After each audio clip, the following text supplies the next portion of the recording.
to our last program of our third year of the World War II Roundtable. The program this evening is about an operation that not too many people maybe know a lot about. It's a significant operation in many ways. I did some reading in preparation to ask intelligent questions this evening to our speaker. I read Eisenhower's book, Crusade in Europe, and Stephen Ambrose, the Supreme Commander, I believe is the name. The Operation Anvil was strongly advocated by Eisenhower. He had tremendous opposition, and I don't want to get into the program a great deal, but the British wanted to do one thing, and a lot of the other commanders wanted to do other things, and keeping the coalition, which is things that Dr. Deutsch has talked about in his previous presentations and his real admiration of Eisenhower, I think is really exemplary in the study of this evening's program. Our speaker is General John Guthrie, who graduated from the Military Academy in 1930. He's going back for his 60th reunion, I think, at the end of this month. He is the third generation West Point grad, and he has two sons that have followed him at the Academy. One that I have served with in my time in the reserve program. He will speak this evening about his experience as G-3 of the 7th Army, which was commanded by General Patch in the southern invasion of France. Following World War II, he was with the 7th, commanded the 7th Infantry Regiment in Korea, and became Chief of Staff of the 10th Army Corps. He ended up with tours various places, Washington, came back to Minnesota. He was the commander of the 14th Corps. Some of you may remember that. It was when I came out of the active duty into the reserve program. He's with us this evening. His wife Betty is sitting in the audience also.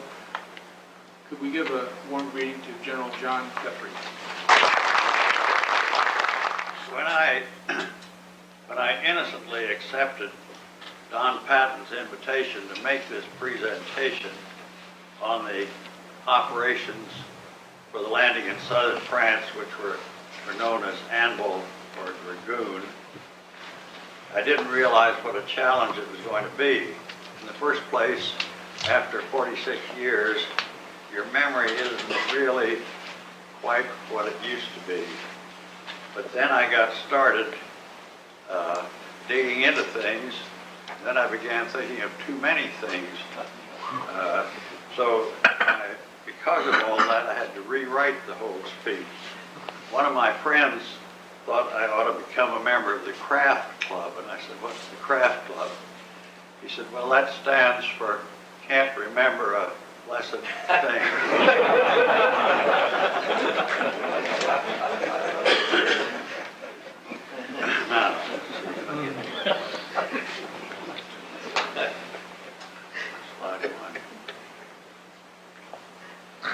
There you go. That was it. Can we hit that, Steve?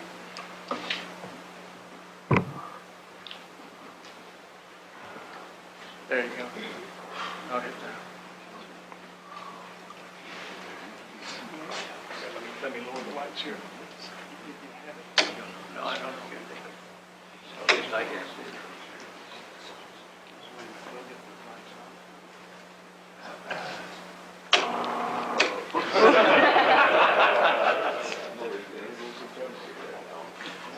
The carousel hasn't started. No, it did.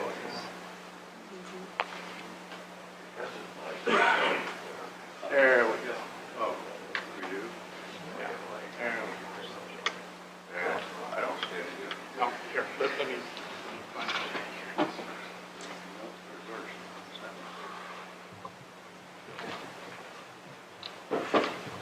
Careful. length. Can you help us in the back with Steve? Someone's in the back. I think one of the blanks. Oh, that's the forward. They said I only put it over.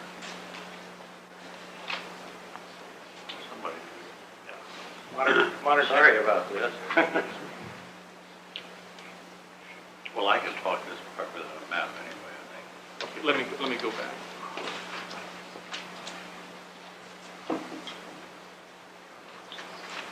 Well, by way of background, let's try to turn the clock back to early 1944. The U.S. and its two principal allies, the British and the Russians, were still wrangling over a second front in Europe. Although Overlord, the Normandy landing operation, had finally seemed to have been settled for either May or June of '44. In Italy, the Anzio beachhead had done well at the start and then seemed to have stalled in the following month before the final breakout. The 7th Army had been formed originally for the attack on Sicily in 1943, the original commander being General George Patton. Can you all see this? It's very I can read it. Right in the middle. Lights down and it's a little. Okay. Light. What are we Is gonna- that okay? We need the light down in the middle. Okay. Can they do that? There we go. There we are. The 7th Army, after its successful campaign in Sicily, had turned over the fighting to the 5th Army, which took over in Italy under General Mark Clark. The Patton, meanwhile, took his staff down to a suburb of Algiers known as Bouzaria, where for security reasons they were known as Force 163 in the École Normale des Femmes, which is a ladies' teachers' college, with French and British liaison people. On March 2nd, 1944, General Alexander Patch, who was a veteran of World War I and also Guadalcanal, took over the 7th Army after General Patton had gone to England for greater things ahead. The original directive called for Anvil to attack almost simultaneously with the Overlord operation as a diversion for the main effort up to the north. General Patch had been commanding the 4th Army Corps, and when he got this new job, he discovered that General Patton had taken a number of staff people with him to England, and so he called upon the members of the 4th Corps, which was then en route to Italy, to join him. So that's how I got involved in this thing. General Patch personally is not really very well known to many Americans. He was an athletic type, very quiet, very low profile, a professional who did his job without fuss or feathers, and in fact he was acutely uncomfortable in the limelight. Nevertheless, he and his friend General Patton were very close despite their drastically different personalities. In soldiering, they saw eye to eye, and they always cooperated as fellow professionals. General Patch had also suffered the usual malaria and other tropical ailments during his tour in the Pacific in 1942 and 43. But by the time we got to Algiers, he seemed to be in the pink. The 7th Army staff, still known for security reasons as Force 163, worked hard in the months that followed. We were supervised by a joint British-U.S. headquarters, which ruled the Mediterranean theater in those days. It was known as AFHQ, Allied Force Headquarters, and was commanded by General Maitland or Jumbo Wilson, a British general who later became a field marshal. It was noticeable to us that in controversial issues that this headquarters seemed to give the British viewpoint a slightly more favorable hearing than the U.S. viewpoint. So we began to learn early on about international affairs. The deputy of AFHQ was U.S. General Jacob Devers, who later commanded the 6th Army Group. In this connection, I might mention that military people of those days, at least in the U.S. Army, were totally unschooled and even naive about political and other international matters which impinged upon military operations. Like General Eisenhower and others, I buckled down to learn what the Staff College in Leavenworth had failed to give me. For what lay ahead involved a lot of things. For example, what sort of a reception would General de Gaulle receive when he returned to his country? It was life or death to the Operation Anvil, and yet we had very little to go upon.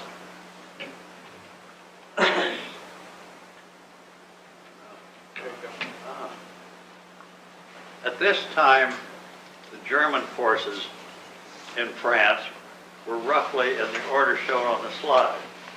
It was used as a rest and recuperation for units which had been kicked around on the Russian front, and also included a lot of so-called volunteers, generally of Armenian, Ukrainian, Polish, or Balkan nationalities, who had agreed to serve in the German army, some willingly and some not so willingly. They could by no stretch of the imagination be considered as first-line troops. The 19th Army, commanded by General Vesey, commanded this whole area, and he had 2 Army Corps, the 4th and the 52nd, and about 8 divisions, most notably the 11th Panzer, a unit we were destined to be engaged with practically the whole war. They had taken old French seacoast forts and improved them, and after a hot foot from General Rommel, who visited down there, they began very industriously putting in minefields, underwater obstacles, and so on. Our plans began to gel after the fall of Rome, and incidentally, almost the same day, the landing in Normandy. We now had some troops. We were assigned the 6th Corps under General Lucian Truscott. It had just completed breaking out of the Anzio beachhead and capturing the city of Rome. We had 3 top-notch divisions, the 3rd, the 36th, and the 45th, all of whom had had considerable service in Italy. The French forces, of which we had 7 divisions, were headed by General de Latte Tassini, an able though bombastic commander who was later to attain the rank of Marshal of France. He was closely supervised, however, by General de Gaulle, who of course had political as well as military stakes riding on this operation. The French forces in uniform were, as I say, 7 divisions, one of which was armored. About half of them had been fighting in Italy. About 2/3 of the French units were colonial, since metropolitan or European France had been occupied by the Germans for years. So therefore we had Moroccan, Algerian, Tunisian, and Senegalese troops as a majority of the Frenchmen who were part of our command. Their equipment was a mixture, some good, some bad, of French and some U.S. equipment. In France itself, there was, as everybody knows, a sizable resistance movement. The Maquisards, or the FFI, French Forces of the Interior, were a mixed bag, some good, some bad, but they're in certain areas, notably Aix-en-Provence to the Rhone, and also up near Grenoble in the lower Alps. They practically ruled the countryside. They were supplied and communicated through the British Special Operations and our OSS. We soon moved our headquarters to Naples, Italy.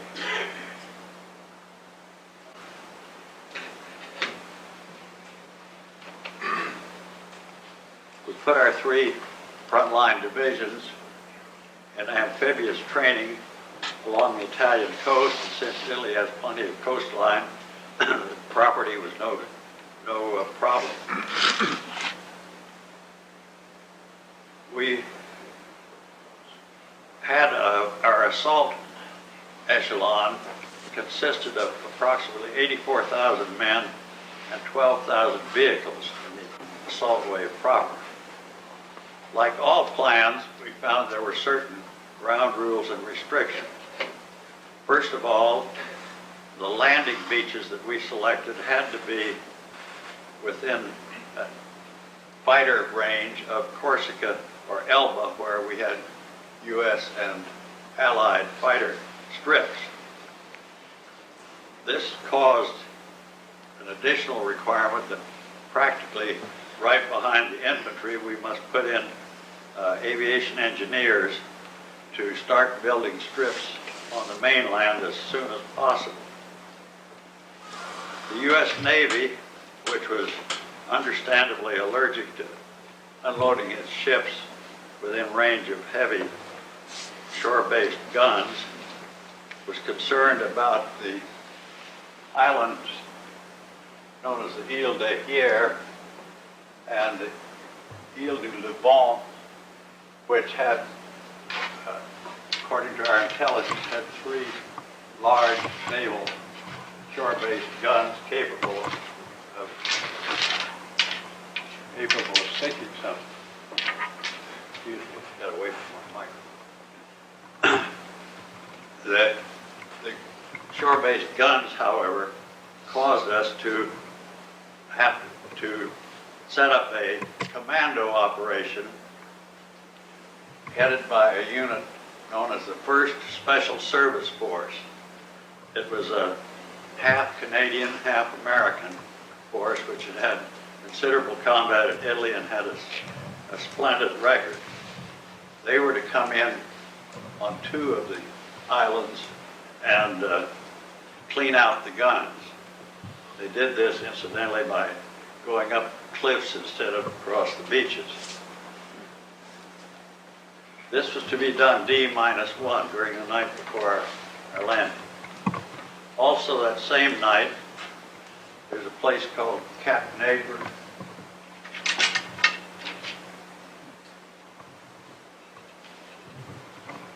which is here, this cape. And we had the French commandos headed by a friend of mine by the name of Bouvet. Colonel Bouvet took them in, and he had 3 guns also as his target. Also on D-1, we had a provision, we had organized a Provisional Airborne Division. This included a British brigade, a U.S. parachute regimental combat team, another parachute battalion or 2, some glider troops, and some sort of homemade glider troops, that is, units that were taken out and put in a glider and said, this is the way you're going to go to France. The drop zone was a place called La Mouille, which is a road center right up in here. A good fishing pole.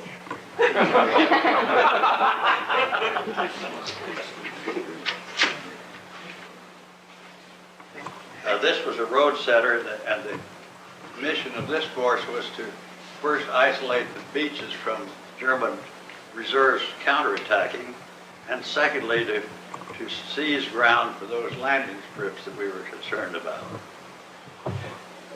Also on D-1 at night, we had a deception force commanded by a guy whose name you might recognize. He was Lieutenant Commander Douglas Fairbanks, Jr., of the U.S. Navy. And he had all sorts of tricky things. He had some PT boats and a couple of launches, and he had balloons that would go up and carry window, and in such a way that on radar it appeared to be transports or naval vessels of some sort. These had been more or less fooling around the port of Genoa in Italy to keep their attention over that way. Besides this, they had some planes with small parachute-shaped dummies which inflated like a Mae West when they were thrown out of an airplane, and had noise-making devices. These were dumped north of Toulon in some woods and were highly successful, drew up many German forces. The final D-1 operation we had was way over on our right flank near Cannes. Over here, there was a little cape there, and the mission of this force was to cut the Corniche, which is the seacoast road in that area. These were French naval commanders. So there we were getting ready for D-Day.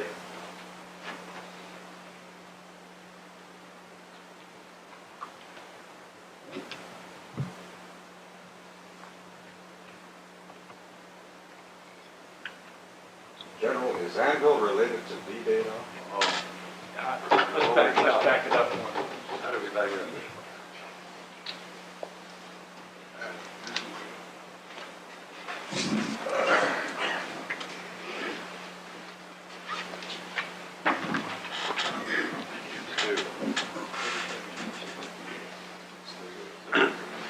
D-Day, August 15th, is one of Europe's main summer holidays.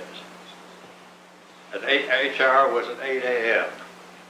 Picture some of the most beautiful scenery in the whole world, with the blue Mediterranean, the Riviera coast, and a clear August day provided by the Lord, being thoroughly messed up by sinful men.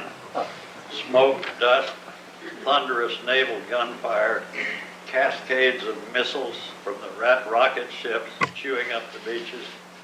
One destroyer appeared to be wading up the main street of San Rafael as it dueled a seacoast gun. It did not seem possible that a mouse could survive on those beaches. However, the landings of the three assault divisions went pretty much according to plan. The commando landings the previous night were generally successful. In the Ile du Levant, specifically, where the intelligence had spotted the heavy seacoast guns, our first special service forces decided, captured them all right, but discovered that the guns were clever imitations made of drain pipe. This force, incidentally, on the Ile du Levant, received an unexpected visitor. On our command ship, we had the Secretary of the Navy, who was James Forrestal, later one of the first Secretaries of Defense. Because of bad radio communication, our Admiral Hewitt, sent his aide by launch to check on what was going on this island. And unbeknownst to everybody, the Navy Secretary, James Forrestal, sneaked off the Catoctin, the command ship, and went ashore also, still on D-Day, mind you, causing the local commander, Colonel Walker, a good deal of worry, although nobody could have been more considerate than Mr. Forrestal was. He visited the wounded and took names down and later raised their families. At Cap Negre, where the French commandos went in, They did indeed find real guns and destroyed them. They too went up the cliffs rather than across beaches. They were assisted by some French resistance fighters, one of whom took the unusual step of giving a large party for the senior German officers the night before, where the cognac flowed far too freely. Therefore, they were not of much help the next day. This operation was completed before daylight, and it was entirely successful. The last task force, Rosie, the one on the far right, which was 60 French naval commandos, unbeknownst to everybody, all of Allied intelligence, the Germans had laid new minefields on this beach. Only the preceding day, they ran right into it and suffered many, many casualties. Of the three assault divisions, known as Alpha, Delta, and Camel forces, which meant really the 3rd, 45th, and 36th divisions, they went ashore almost as planned, and what we had set up, a blue line across the top there, was what we had hoped to get by D+3. Practically everybody reached it everywhere by D+1. Once they got through the outer shell of resistance, there wasn't a great deal of German reserve at hand. The 1st Airborne Task Force, which was flown in by carefully selected routes, incidentally, they were mindful of the disastrous parachute and glider trip into Sicily, where panicky naval and merchant marine gunners shot down many planes and gliders as they sailed by the convoy. Our flight went nowhere near in the convoy. The paratroops, mainly before daylight, arrived generally in the drop zone, although some, for some strange reason, because of ground fog, were dropped at San Tropez.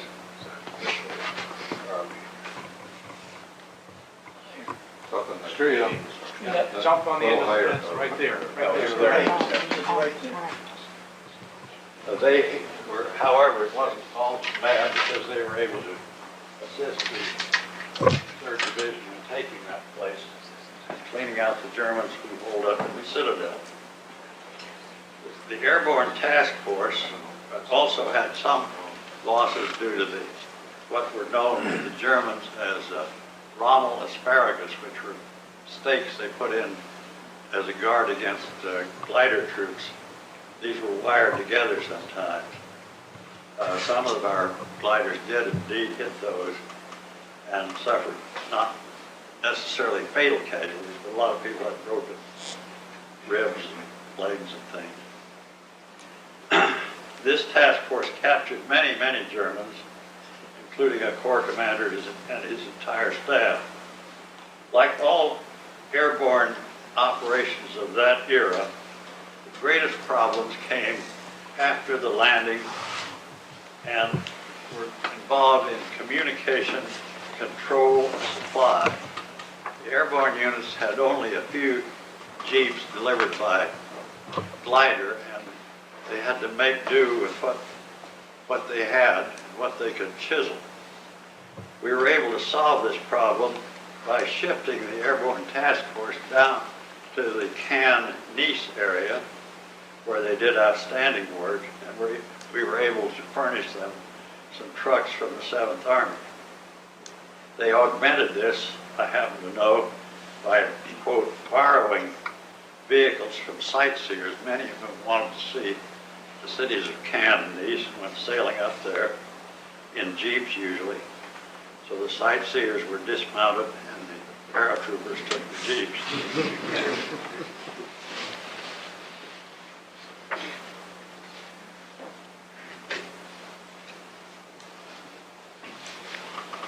Before leaving Naples, Italy, General Truscott, the Corps commander, had set up a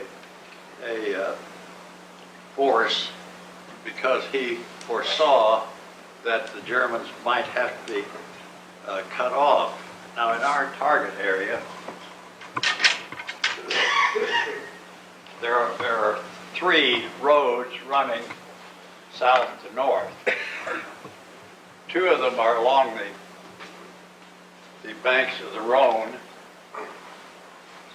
Which to the left? Yeah, here. This is the Rhone up through Avignon, Montélimar, and on the left or west side of the river is one road.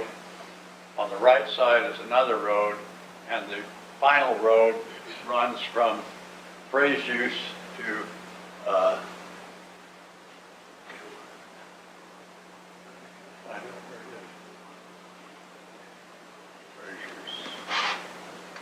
Route Napoleon, which is the place where Napoleon landed when he escaped from Elba, and it goes to Grenoble up north. Before D+3, General Truscott, the Corps commander, activated what he called Taskforce Butler. This was under a brigadier, and it consisted of armored cavalry, armored artillery, tanks, tank destroyers, and infantry from the 36th Division. He launched them at D+3, heading them for a town called Montélimar, which is up 50 miles north of Avignon, also on the Rhone River. The mission was to cut the German withdrawal route, and by putting in roadblocks at Montélimar. As the north-south roads on both banks of the Rhone were cluttered with German troops from several divisions, a full-scale battle erupted. The German units included many horse-drawn wagons and artillery pieces, and great slaughter resulted because the artillery got on them, as did the Air Force. So that the more the traffic jam, the more targets there were. No eyewitness can ever forget the carnage on that east bank of the Rhone River. Some of them finally did escape up north, but just because there was only a small amount of artillery initially, which couldn't cover everybody. The Route Napoleon was a great deal assisted in great measure by the French resistance forces who were in the lower Alps and virtually controlled the country. And so they helped the 45th Division take the beautiful city of Grenoble.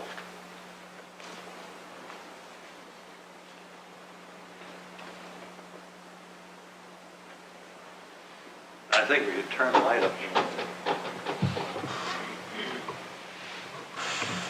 Since my topic this evening pertained primarily to the landings in southern France, this will close the main portion of my talk with the Battle of Montélimar. The 7th Army was destined to continue up the Rhone Valley and to meet the forces coming in from Normandy on our D+25, that is September 10th, in the area of Dijon, where the world's best mustard is made. We'd unloaded by this time some 366,000 men and 56,000 vehicles. Later, we were to receive other divisions, first from the overlord forces up north, but soon from the port of Marseille, which, as I mentioned earlier, was our real contribution to the war effort. This was more evident now because the northern ports, such as Brest, Saint-Nazaire, and Cherbourg, had either been destroyed or were occupied by hostile Germans. So thousands of men and quantities of supplies came through Marseille. Although at first the 7th Army almost outran our own supply train, we proceeded northeastward and later to a bitter winter campaign in the Vosges Mountains, one of the coldest winters on record. In December, at the time of the Bulge, we were able to assume half again our own front by spreading out thin to permit General Patton to organize the counterstroke that relieved Bastogne.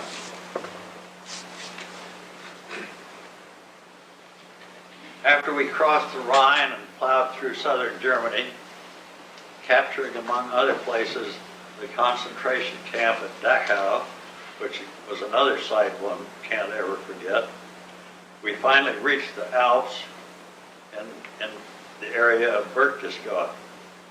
Here we were able to help uncover huge caves of art treasures which were in the salt mines that gave the city of Salzburg its name.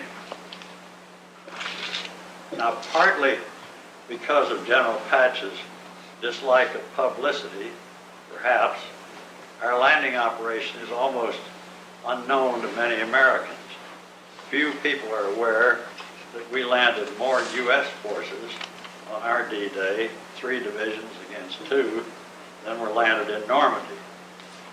On the other hand, but within the last year or two, I've been contacted by no less than 3 authors preparing books of this period. One, who is a friend of mine, is writing a biography of General Patch. The second is writing a story about the French resistance forces, and primarily the ones in the south of France. And finally, another man is writing a biography of General Jacob Devers, our Army Group commander. I thought I might mention a few highlights that I thought were amusing.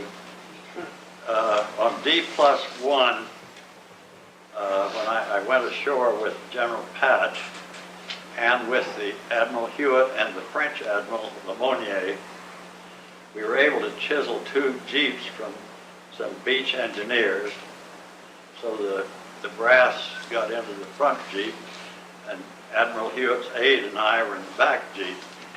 We'd hardly gone down the road at all, and a string of German soldiers in single file came staggering across the road, passing a bottle of schnapps back and forth.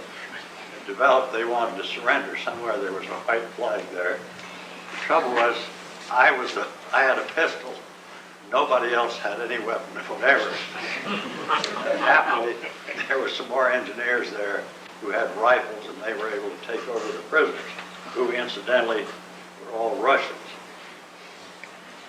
Another interesting thing that occurred to me fairly recently was when our troops landed to save cargo space and so forth, they were issued flour and were permitted to make deals with bakers to get bread for the troops' food. And this being France, they got nothing but good French bread because the French bakers hadn't had any real flour that wasn't ground up in acorns or something for years. So I well remember about D+30, the Army quartermaster walked proudly into the mess holding up a loaf of GI bread. He said, the Umpty Ump Bakery Company has landed and is in operation. And everybody said, boo! Furthermore, the troops felt the same way. They couldn't think of it. And finally they had to have the doctors declare all French bakeries unsanitary, which had some word. That was the only way they could get them to accept the Army bread. Another thing that happened was that I had working for me a French liaison officer who had been teaching French at Georgetown University before the war, and he hadn't seen his family for 5 or 6 years. So I was able to give him a pass when we went fairly close to his place, which happened to be in the Roquefort country. So as gratitude, he brought me a large thing of Roquefort, which is about the size of my head. Now, mind you, this was in August, in a hot August, and I had a dinky little trailer that I worked in, and the cheese sat there aging. People thought something had died out of it. It's certainly ripened. One of the interesting things that we will never know the answer to is that our ultra people, that is the code breakers, intercepted a message from Admiral Canaris, who was the head of the German intelligence service and who it later was discovered had been dealing with our OSS in Switzerland. And he was also in on the plot to kill Hitler, for which he was later tortured and killed. He had reasoned, he had exactly our landing beaches, had the timing. He had figured out by the range of the fighter planes, drawing an arc. Then, in those days, they had hospital ships which remained lighted at all times, and as far as I know, they were always honored. So he knew how many hospital ships we had per division, and that way he got it all out. Now, the only problem was he didn't send this message out until 2 days after our landing. And the question will never be answered. Was it just bureaucratic fumbling, or was he just pulling a punch for us? I hope he was doing the latter. Are there any questions? Try to answer anything. In the planning stages for Anvil and the Normandy landings, was it ever considered that it would be better to land in southern France sometime before Normandy, so as to draw German forces down away from Normandy? Well, the reason we couldn't land simultaneously or before was that there were only so many landing craft. In other words, our landing craft and many of the transport planes had already performed up in Normandy, and that's why we had to wait until August to get all those people down where we could use them. And of course, they needed some maintenance and so forth. Yes? Did the German Navy cause any trouble during the invasion? They didn't cause much. They did attack, though, and one of their ships was sunk right near the islands where the Special Service Force went in. Well, there was two corvettes came out of northern Italy in a squadron of 6 E-boats, and they hit our screen on the third evening about 12 o'clock, and we sunk them all. Oh, in fact, I knew we had sunk some, but right before the landing, the night before the landing, we sunk one. Yes, sir. I just want to add something, General. I was one of the OSS teams that was with you in there. Although we supported the Normandy deal, but you mentioned something about the Maquis of the FFI. Yeah. Some were bad and some were good. But I'll tell you one thing they had in common. If an operation required stealth, the noisier they were. Well, yes, there was another aspect I don't think I mentioned, was that many of the FFI were inspired by the communist front in Marseille, for example. They were heavily communist. Well, that was the FFI were de Gaullists, but there were 4 letters. They were the communists. Those were the good guys, but the Marseillais were not the Gaullists, and that was one of our worries. But luckily, they came around. Yes. Just a question. Did the Third Army enter Germany at Ludwigshafen, Mannheim, in that area? Did the 7th or the 3rd? The Third. Third Army was north of Mannheim. We were around Mannheim, and let's see, we were in Germany before that anyway. We were in the Rhineland, but we crossed the Rhine in that general area, yes. But Third Army crossed farther north. Was the Air Force much involved in the invasion? Well, yes, I thought I mentioned that in the opening remarks. They had this beach so chewed up, had heavy bombers, fighter bombers, everything you could think of falling on those seaside forts and the guns. But still, somebody lived through every once in a while. Yes, we had our air plan started in April for our August landing, and they had carefully worked it around so as not to give This was from Show. North Africa then, or where were they coming They from? were coming from Italy, basically. And the fighters were Elba and Corsica, mostly. See, they had just taken Rome just a little bit before, so they had airfields in Rome, which are about as far north, I think, as we had any. Yes, sir. Would you go into a little more detail about how you came across Dachau? And did you know you'd encounter it? And Did I also, what? did you, pardon? I said, did I what? Did you know you would encounter that Oh. concentration camp? Well, we had heard Could you go into rumors. more and detail? Unfortunately, Dachau was captured by a battalion which was full of replacements. They had lost a lot of people to the mini warfers, and so when they got to Dachau, they went hog wild. They lined up all the guards and shot them, and it developed, of course, that the guards were really soldiers who had been wounded in Russia or somewhere. The only thing they could do was stand in a tower. They didn't really have anything to do with what happened there. But everything you read about it is true, I can tell you that. It was, it was a mixture of Jewish, Polish, Gypsy, and other nationalities who had done nothing particularly wrong except be of that nationality. But at the same time, they had murderers, rapists, and all manner of German hard criminals. And of course, the good, wide-eyed Americans came in and let everybody out. And of course, that cost later on. But we had vague rumors about it. We did not, at least I did not know until I heard it was captured. I went over there, and it was a sight to see. There's one set of pictures which is called from Normandy to Berchtesgaden Garden or something like that.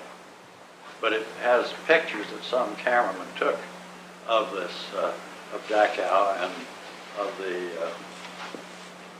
people who were shot in American by our people, which was a mistake, but in other words, it could be considered the same as My Lai over in Vietnam, in that sense of the word.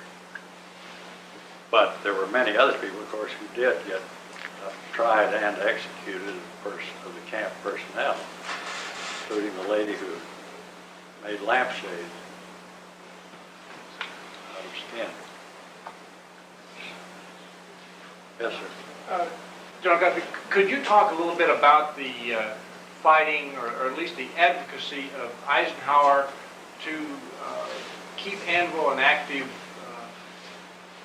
an active operation, and also why they attacked here with Churchill wanting to attack other places in the Mediterranean?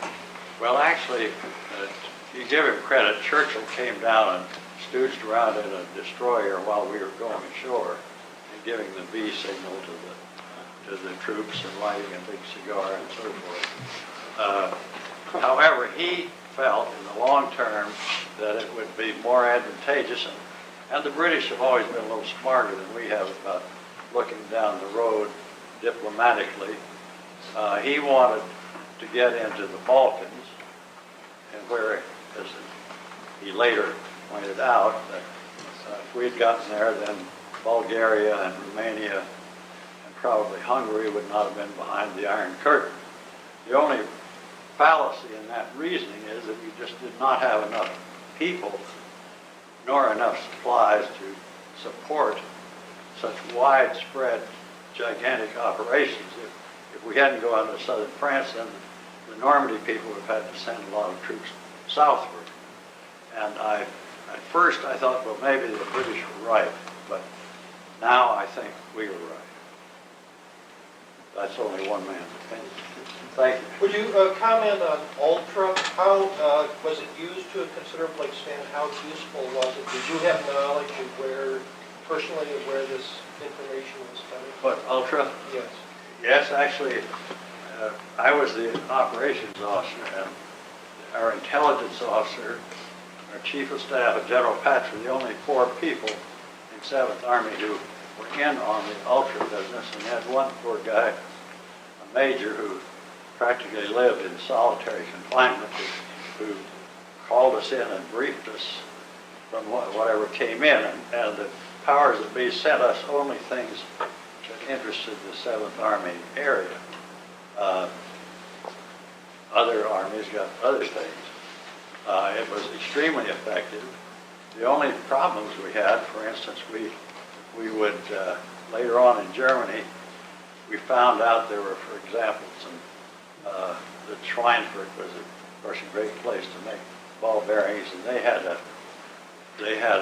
were totally uncovered, and we tried to divert one of our corps to take Schweinfurt, and we couldn't give him any rhyme or reason. We'd read the German orders, of course. We had to then send up an airplane, a reconnaissance plane, fly over Schweinfurt, make sure everybody saw him, and then we said, air reconnaissance has revealed such as true. They were very careful about that, and they were right, because doing these things just off the cuff would have made the Germans suspicious. Yes, sir.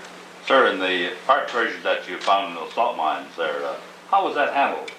Well, there was a special group of professional museum curators who appeared from somewhere, and they knew what they were looking for and what museum it had come from, and so on. And so about all our people did was lug paintings from one place to another.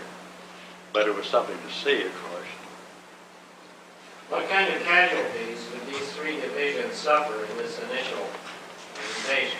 Well, they were, in World War II parlance, they were called light. It didn't, if it happened to be you, it didn't probably feel light, but compared to an amphibious operation, there were some of the paratroopers were lost, for example.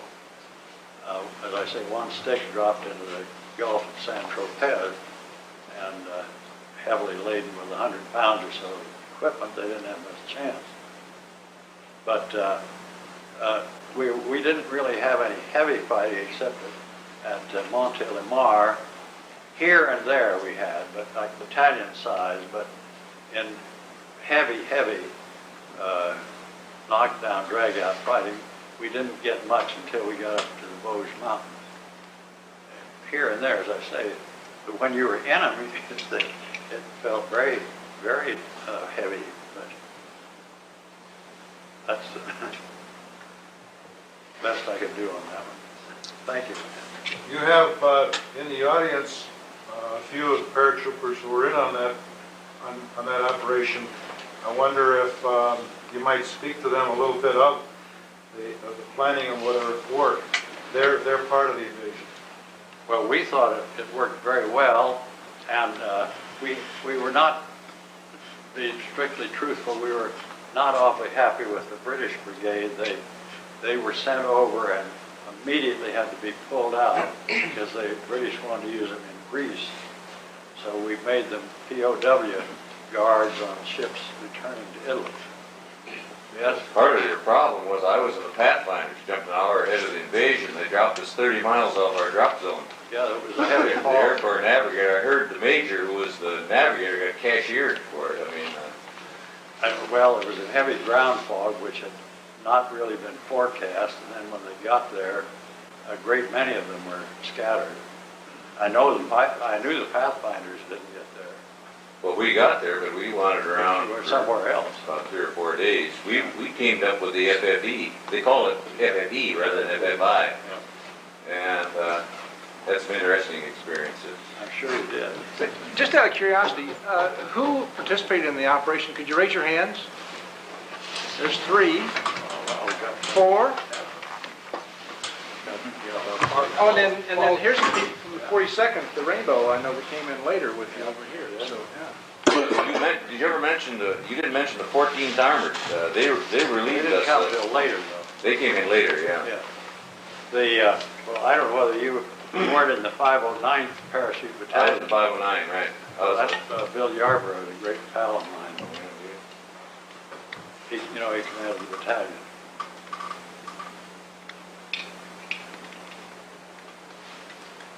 What else? General, how many men were involved in Operation Anvil? Total manpower, do you remember? Well, as I say, our assault forces were 80-some thousand, and by D+30, we had ashore 300 and some thousand. Now, the French forces peeled off and captured Toulon and Marseille, and then they set up their own headquarters. And so we took over, when we got up north, we took over one corps from the 3rd Army, and then we got troops in through Marseille, the 103rd Division, the 42nd came on, piece by piece. Yeah, And, no artillery. that's right. Yes, General, did I hear correctly that you graduated from West Point yes, you did. in 33? Oh, 30. 30. That was 3 years before I was born, so I'm trying to catch you. Pretty old, too. So, sir, I wanted to ask, during your military career, would your wife care to respond with some of her reflections for us tonight? Well, I don't know whether she would or not, but unfortunately, she and I were married fairly late in the game, and after I was out of the service, actually. Oh, So she didn't have that great experience as an Army wife. Was there another question? where did the invasion force embark from? We embarked, the Americans embarked from the Naples, Pozzuoli area, and the French mainly from the boot down at Toronto and Brindisi, something else down there. And some of them, the supporting troops came from North Africa, and I think even from Malta. But it was I was so young and naive that I didn't know how many things could go wrong. And all these things happened, and I just assumed they were going to go right, and sure enough, they seemed to do that. But now it would scare me to death. It was as complicated as that. General, Yeah. we refer to the operation as Anvil. You did mention the term Dragoon. Yeah, I read somewhere where the official name was Dragoon at the time of the invasion, that's true. and was named so by Churchill By because he Churchill, felt who he said- was dragged into it. He was Dragoon. As a matter of fact, it was in my notes that I have to skip it. That is true. General, would you relate this again to the Normandy invasion? I got lost there, knowing dates and timing. Well, The the Normandy Normandy invasion invasion versus the landed Anglo- on the 6th of June. Pardon? They landed on the 6th of June, 44. We landed on the 15th of August. Originally, they tried to set it up where they could do both, but they just simply did not have the landing craft, the supporting airplanes, the troop transport and gliders and so forth. So it was decided that it would be just as good or practically as good if we came in later, which is what happened.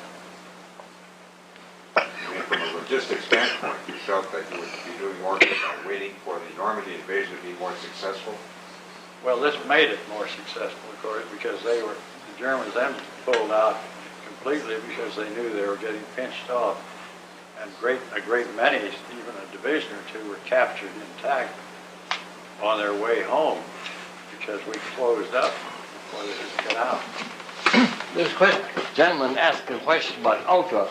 Yeah. That is, this operation is the one of the Americans, which as an operation, not merely as a single encounter.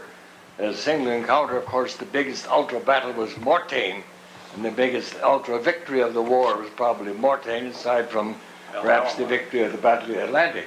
But from the very start, Ultra produced tremendously here. They told us that after the landing that the Germans had decided that they weren't going to fight. They were going to retreat, and that enormously accelerated our operation. Really, one of the reasons for the Germans, of course, not making a big fight was that they were afraid that our forces in Normandy would get in behind. And in fact, one of the major criticisms of Eisenhower and the Allied leadership is that they didn't do more to try to get in behind and to cut off the German 7th Army, or the army down here, the 2nd Army, entirely.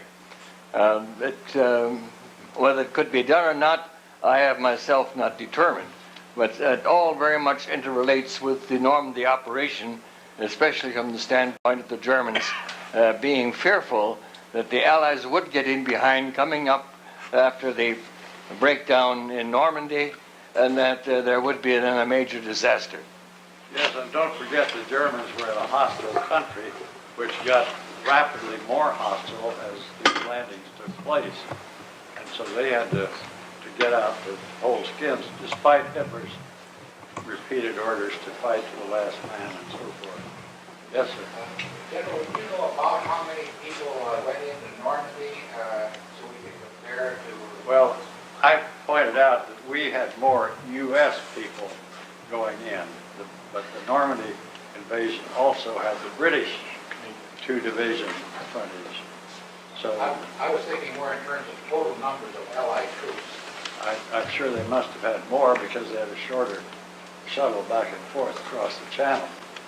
But we thought we did pretty well. Why did Churchill not want to go into? Well, as I say, he was looking at the strategic picture. They had always, the British always had great interest in Greece and in the Balkans, but particularly in Greece.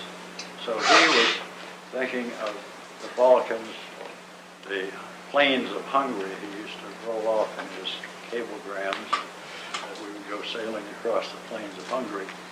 But that was the British position, if they wanted to do that. But to do that, it would be fine if they were also doing a landing in southern France. But to do that, they would have to cancel that, take our forces and split them even more widely than we were split from the overlord forces already. And that could have been quite dangerous. Well, was Stalin behind the southern invasion, or? Well, yes, I think he was. And some people claim that he foresaw all of Churchill's machinations and he wanted to keep the British out of the Balkans. I doubt that, but it could be true. Were any British troops involved in the southern front? Yes, we had British Air, British Navy, and a brigade of paratroopers. They had a few little detachments here and there. They for instance, did the ultra breakdown. The British. Were there any Nice troops in that southern? The Nice's were then in Italy, but they came over about a month or two later. They came over and went up in the Vosges Mountains with us. And they suffered so much more, these Hawaiian-born kids mostly, that they finally were retrieved and sent back to Italy. They fought terrifically too, wonderfully.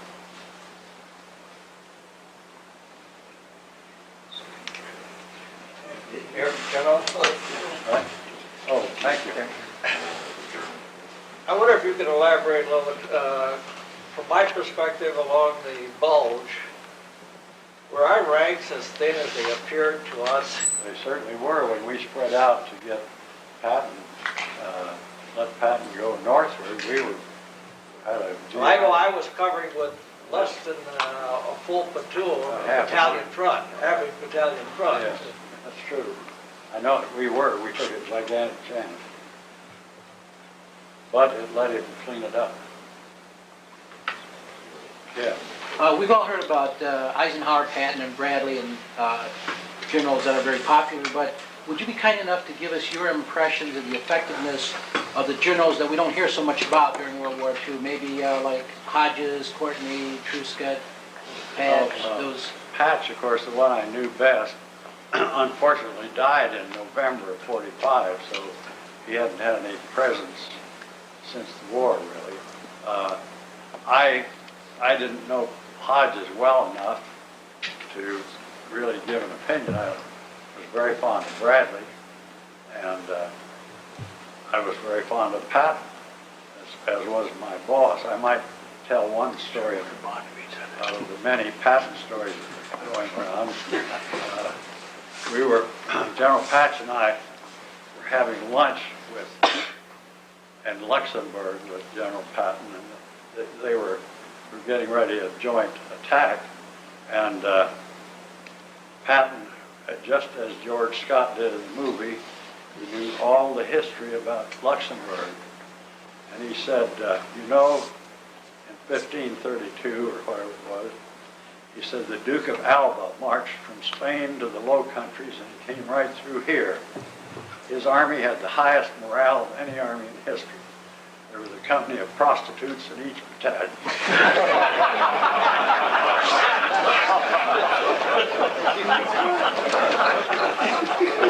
I had one other story on him. When General Patton died, I had the responsibility of running his funeral. He died in Heidelberg, and Mrs. Patton had been over. And at this particular time, in the fall of '45,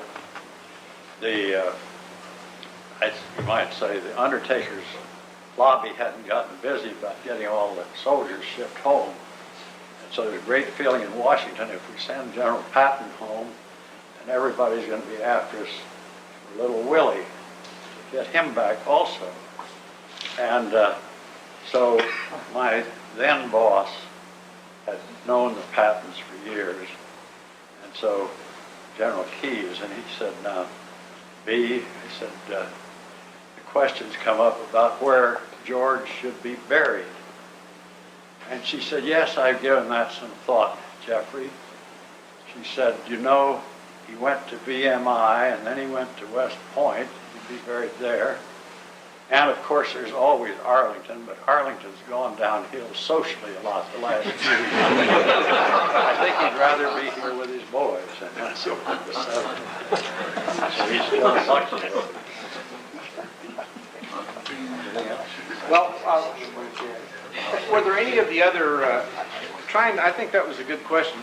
Are there any of the other colorful, with Eisenhower or any of the other people that are maybe more prominent even?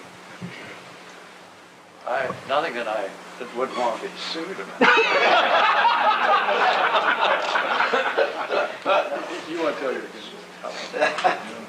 Well, I will. He's got a good joke. I think you should end the evening with a joke.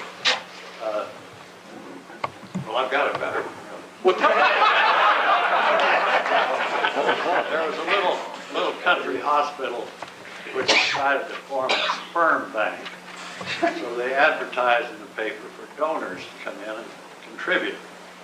And this one old gentleman of 91 years old appeared at the nurse's desk, and he said he wanted to be a sperm donor. And she said, well, sir, don't you think you're a little old for this? And he said, no, the doctor says I'm in good shape. And so she shook her head and said, well, you take this little bottle, you go down the third door on the left, that's the bathroom. And when you have made your contribution, you bring the bottle back to me.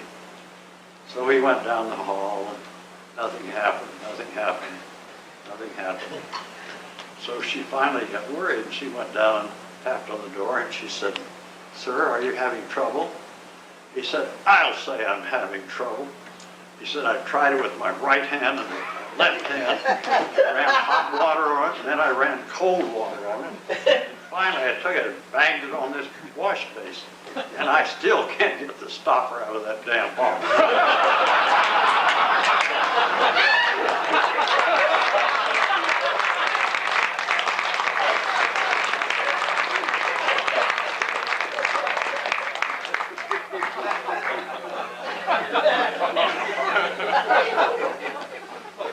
So we're glad that General Guthrie is down to earth with a lot of us, even though you've seen some exalted heights.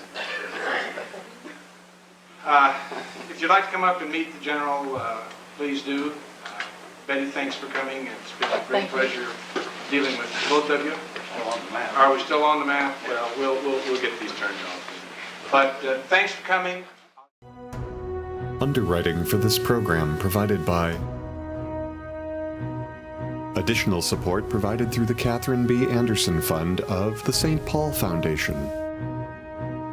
Upcoming roundtable topics can be found at www.mn-ww2roundtable.org. Production services provided by Barrows Productions.